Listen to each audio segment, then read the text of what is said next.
नमस्कार विद्यार्थी मित्रांनो, इयत्ता 5वी स्कॉलरशिप बुद्धिमत्ता. आजच्या टॉपिकचं नाव आहे वर्गीकरण आणि ज्यामध्ये आकृती हा तिसरा उपघटक आहे. स्वाध्याय 2.3 आपण या व्हिडिओमध्ये बघणार आहोत. प्रश्न: पुढील प्रत्येक प्रश्नात 3 आकृत्यांचा गट बनतो. या गटात न बसणारी आकृती ओळखा. विद्यार्थी मित्रांनो, 4ही आकृत्यांचा जर आपण विचार केला तर एक गोष्ट लक्षात येईल. पर्याय क्रमांक 1 मध्ये आकृतीचे 4 समान भाग आहेत. पर्याय क्रमांक 2 मध्ये आकृतीचे 4 भाग झालेत. पर्याय क्रमांक 3 मध्ये आकृतीचे 4 भाग झालेत. पण पर्याय क्रमांक 4 मध्ये आकृतीचे 3च भाग झालेत. म्हणून ही वेगळी आकृती आहे, गटात न बसणारी आकृती आहे. म्हणून पहिल्या प्रश्नाचं उत्तर पर्याय क्रमांक 4. प्रश्न दुसरा मित्रांनो, प्रश्न 2चं उत्तर आहे पर्याय क्रमांक 4.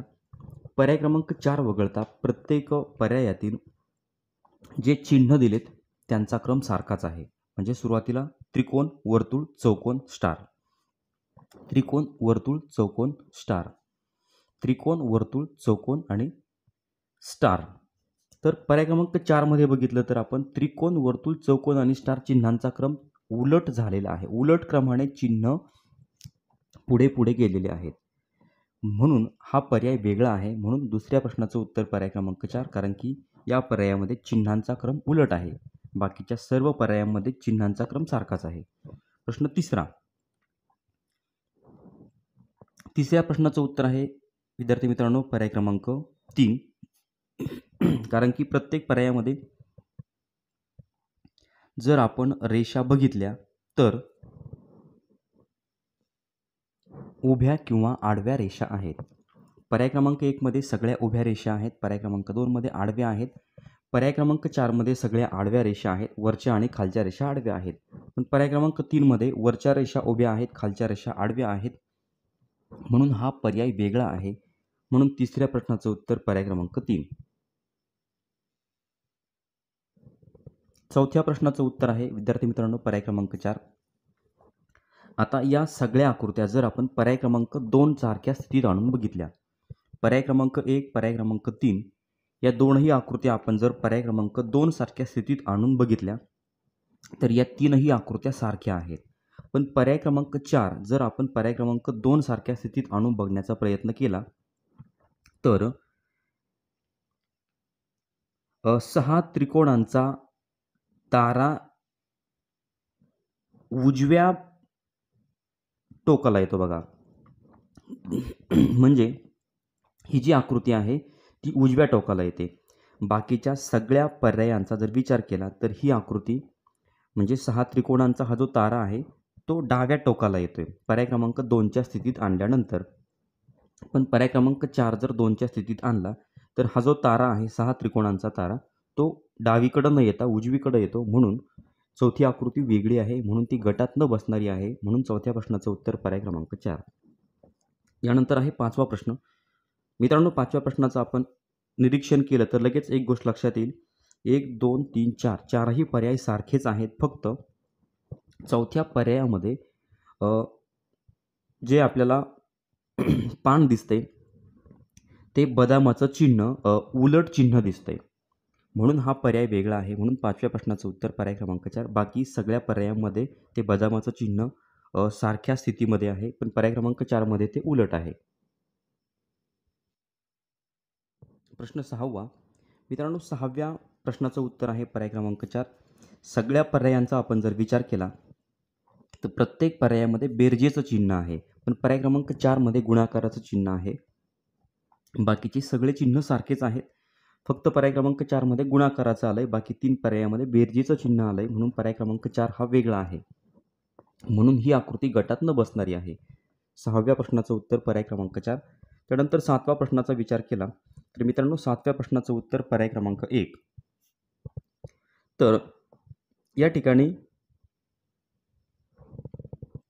हा जो षटकोन आहे षटकोनामध्ये आपण मध्ये काढलेली रेषा, त्या मध्ये काढलेल्या रेषेमुळं पर्याय क्रमांक 2, 3 आणि 4 मध्ये त्रिकोण तयार झाला आहे.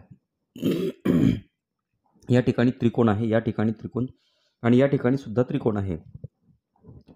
पण पर्याय क्रमांक 1 मध्ये त्रिकोण न होता चौकोन तयार झाला आहे, म्हणून 7व्या प्रश्नामध्ये पर्याय क्रमांक 1 ही वेगळी आकृती आहे, गटात न बसणारी आहे, म्हणून 7व्या प्रश्नाचं उत्तर पर्याय क्रमांक 1. 8व्या प्रश्नाचं उत्तर पर्याय क्रमांक 3. मित्रांनो, प्रत्येक पर्यायामध्ये 3 वेगवेगळ्या रचना आलेल्या आहेत. म्हणजे पर्याय क्रमांक 1चा विचार केला तर अगोदर आहे षटकोन, त्रिकोण, वर्तुळ. त्यानंतर पर्याय क्रमांक 2 मध्ये त्रिकोण, वर्तुळ, स्टार.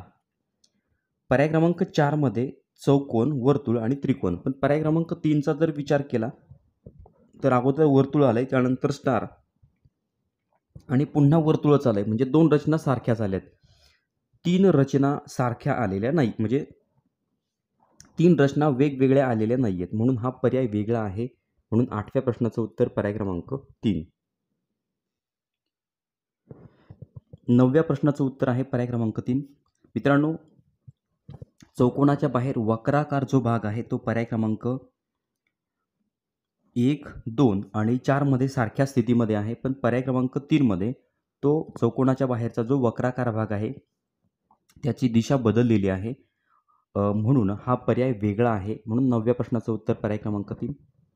10वा प्रश्न बघितला तर 10व्या प्रश्नाचं उत्तर पर्याय क्रमांक 4 आहे. पर्याय क्रमांक 4 वगळता मित्रांनो पर्याय क्रमांक 1, 2 आणि 3 मध्ये ज्या आपल्याला आकृत्या दिसत आहेत किंवा जे इंग्रजी अक्षर दिसते त्या इंग्रजी अक्षराचं जलप्रतिबिंब आकृतीमध्ये हुबेहूब तसंच दिसणार आहे. म्हणजे डी असू द्या, एक्स असू द्या किंवा सी असू द्या, या आकृतींचं जलप्रतिबिंब हुबेहूब आहे तसंच दिसेल, म्हणून हे 3 पर्याय वेगळे आहेत. आणि पर्याय क्रमांक 4चं जलप्रतिबिंब हुबेहूब तसंच दिसणार नाही, ते वेगळं दिसेल, म्हणून हा चौथा पर्याय वेगळा आहे. म्हणून 10व्या प्रश्नाचं उत्तर आहे पर्याय क्रमांक 4. प्रश्न नंबर 11. मित्रांनो, प्रश्न नंबर 11चं उत्तर आहे पर्याय क्रमांक 3. पर्याय क्रमांक 3 वगळता प्रत्येक आकृतीतील अर्धा भाग छायांकित आहे, अर्धा भाग रंगवलेला आहे.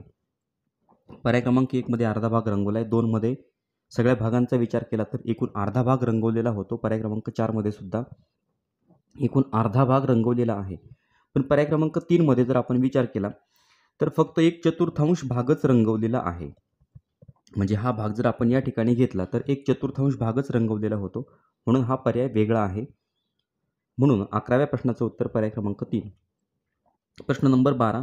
मित्रांनो, 12व्या प्रश्नाकडे बघितल्यानंतर लगेच लक्षात येईल 12व्या प्रश्नाचं उत्तर पर्याय क्रमांक 1 आहे, कारण की या ठिकाणी मध्ये चौकोन आहे. पर्याय क्रमांक 2 मध्ये चौकोन, पर्याय क्रमांक 3 मध्ये चौकोन आणि पर्याय क्रमांक 4 मध्ये सुद्धा चौकोनच आहे. पण पर्याय क्रमांक 1 मध्ये त्रिकोण आलाय, म्हणून ही आकृती वेगळी आहे, गटात न बसणारी आहे. म्हणून 12व्या प्रश्नाचं उत्तर पर्याय क्रमांक 1.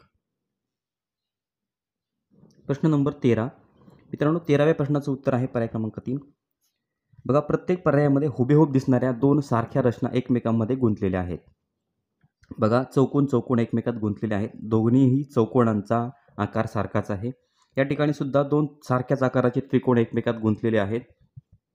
पर्याय क्रमांक 4 मध्ये सुद्धा 2 सारख्या आकाराचे वर्तुळ एकमेकांमध्ये गुंतलेत.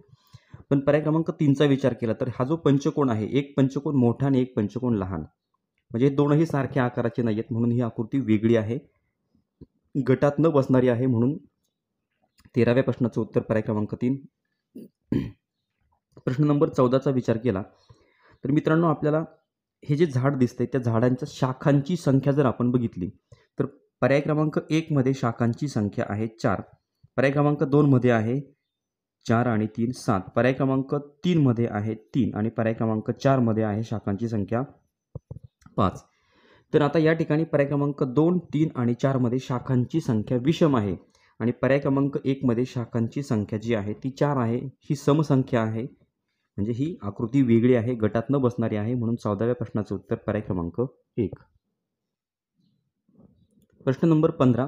मित्रांनो, 15व्या प्रश्नाचं उत्तर आहे पर्याय क्रमांक 4. पर्याय क्रमांक 1, 2 आणि 3 मध्ये 2 आयत आणि 1 अर्धवर्तुळाकार भाग आहे, म्हणजे एक अर्धवर्तुळ आहे. 2 आयत, 1 अर्धवर्तुळ. पर्याय क्रमांक 2 मध्ये सुद्धा 2 आयत, 1 अर्धवर्तुळ. पर्याय क्रमांक 3 मध्ये सुद्धा 2 आयत आणि 1 अर्धवर्तुळ. पण पर्याय क्रमांक 4चा विचार केला तर या ठिकाणी 2 अर्धवर्तुळ आलेत आणि 1 आयत आलाय, म्हणून हा पर्याय वेगळा आहे. ही आकृती गटात न बसणारी आहे. 15व्या प्रश्नाचं उत्तर पर्याय क्रमांक 4. प्रश्न नंबर 16. मित्रांनो 16व्या प्रश्नाचं उत्तर आहे पर्याय क्रमांक 3. पर्याय क्रमांक 3 वगळता प्रत्येक पर्यायामध्ये त्रिकोणामध्ये एक लंबरेषा आहे किंवा त्रिकोणाचे 2 समान भाग झालेत. या ठिकाणी त्रिकोणाचे 2 समान भाग झालेत. पर्याय क्रमांक 2 मध्ये सुद्धा आणि पर्याय क्रमांक 4 मध्ये सुद्धा लंबरेषेमुळे त्रिकोणाचे 2 समान भाग झालेत. पण पर्याय क्रमांक 3 मध्ये तसं झालेलं नाहीये. म्हणून ही वेगळी आकृती आहे. जी लंबरेषा आपण काढली त्रिकोणामध्ये त्यामुळे आकृतीचे 2 समान भाग झाले नाहीत. म्हणून ही आकृती वेगळी आहे. 16व्या प्रश्नाचं उत्तर पर्याय क्रमांक 3. त्यानंतर 17वा प्रश्न. 17व्या प्रश्नाचं उत्तर आहे पर्याय क्रमांक 3.